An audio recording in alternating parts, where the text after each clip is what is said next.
Hello, you are watching Shalom World News. I'm Rory McLennan coming to you from Glasgow, Scotland. Here are the latest headlines from around the world.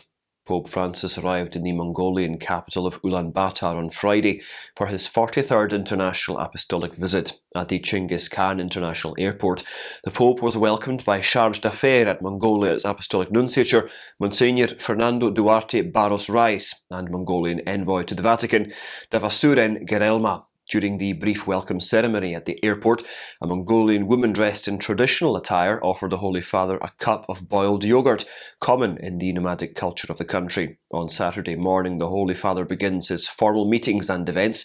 He is scheduled to meet the President of the Republic, Ugnagin Karelsuk, and address members of civil society and the diplomatic corps. The pontiff will also take part in an ecumenical and inter-religious gathering, interact with aid workers, and offer Holy Mass in a sports arena during his visit.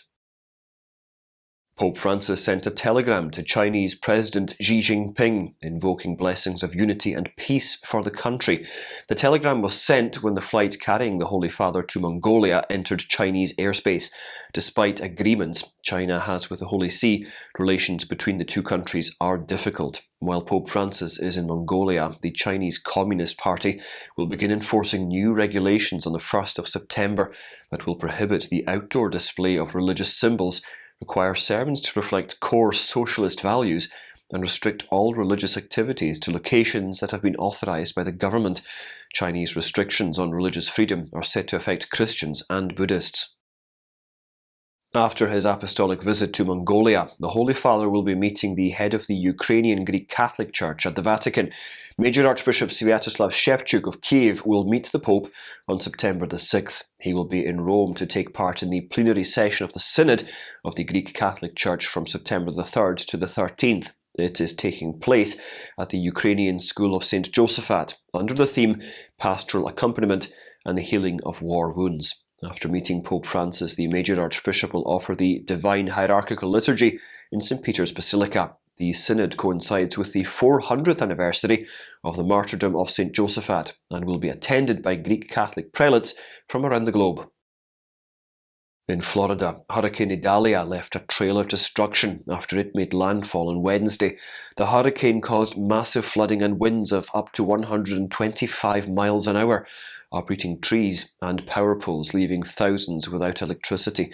As of Thursday morning, more than 145,000 people were still without power in the state, while 107,000 were in the dark in Georgia. According to Florida Highway Patrol, there were 2 casualties resulting from car crashes during the heavy rains. As it passed through Georgia, Idalia was downgraded to a tropical storm, though it still brought with it powerful winds and potentially life-threatening weather. Coastal and inland flooding inundated parts of Georgia, as well as South Carolina and North Carolina, as the storm made its way along the southeastern US coast on Thursday. The Ecumenical Patriarch of the Eastern Orthodox Church has criticised war and conflicts by saying that they endanger the environment. Patriarch Bartholomew said that every act of armed conflict is a war against creation. He said this in his annual message for the Day of Prayer for the Protection of the Natural Environment and the opening of the ecclesiastical year on the 1st of September. The message specifically mentions Russia's invasion of Ukraine, which is associated with horrific ecological devastation. Patriarch Bartholomew said the destruction of forests and the loss of arable agricultural land points to the fact that the people and ecosystem of Ukraine have suffered and continue to suffer incalculable losses. He also called for the initiation of sincere dialogue and an immediate end to the war. The death toll resulting from a blaze that broke out in a 5-story building in South Africa's Johannesburg has risen to 74. Dozens of people are being treated for injuries in city hospitals. On Thursday, firefighters combed each floor of the building, searching for people and battling the blaze at the same time. When the fire broke out on Thursday midnight, the only entry and exit point was locked, trapping residents inside. There were reports that several people tried jumping from the building to escape the inferno. The disaster has raised questions about the dilapidated and dangerous conditions of the informal dwellings that house poor migrants in the city. According to reports, as many as 400 migrants lived in the building at 80 Albert Street, with most of them hailing from Malawi, Tanzania and Zimbabwe. Polish Catholics are eagerly awaiting the beatification of a couple and their 6 children who were murdered by the Nazis for providing shelter to Jews. The beatification ceremony of Joseph and Victoria Ulma and their children will be held on September the 10th. In 1944, the couple sheltered 8 Jews until they were denounced by a policeman. A Nazi police party arrived at their house and killed the 8 Jews before murdering Joseph, his pregnant wife, and the 6 children. Their heroic actions, rooted in Christian charity, made the Archdiocese of Przemyśl initiate their beatification process back in 2003. Pope Francis approved a decree on the martyrdom of the Ulma family on December the 17th last year, paving the way for their beatification. The Polish presidential palace now sports 4 staggered pillars on the sidewalk, with each one depicting a piece of a photograph of the family. The Bishop of Beijing is praying for the establishment of diplomatic relations between the Vatican and the People's Republic of China. Bishop Joseph Li Shan of Beijing said a prayer seeking the restoration of ties with the Holy See during the solemn Eucharistic celebration marking the 2023-2024 academic year at the Diocesan Seminary on the 28th of August. In his sermon, the bishop prayed for the success of the new academic year for the seminarians and their families and benefactors. Ties between Communist China and the Vatican are complex, with disputes regarding the right to appoint bishops, religious freedom, and the parallel existence of a so-called official patriotic church recognised by the government, and underground Catholic congregations claiming fealty to Rome alone, being among the subjects leading to tensions between the two parties. In the American state of Vermont, a high school coach has filed a lawsuit against the school district after he was fired for telling students that biological males should not play in girls' sports. A devout Roman Catholic, David Bloch, was fired in February while serving as a snowboarding coach at Woodstock Union High School.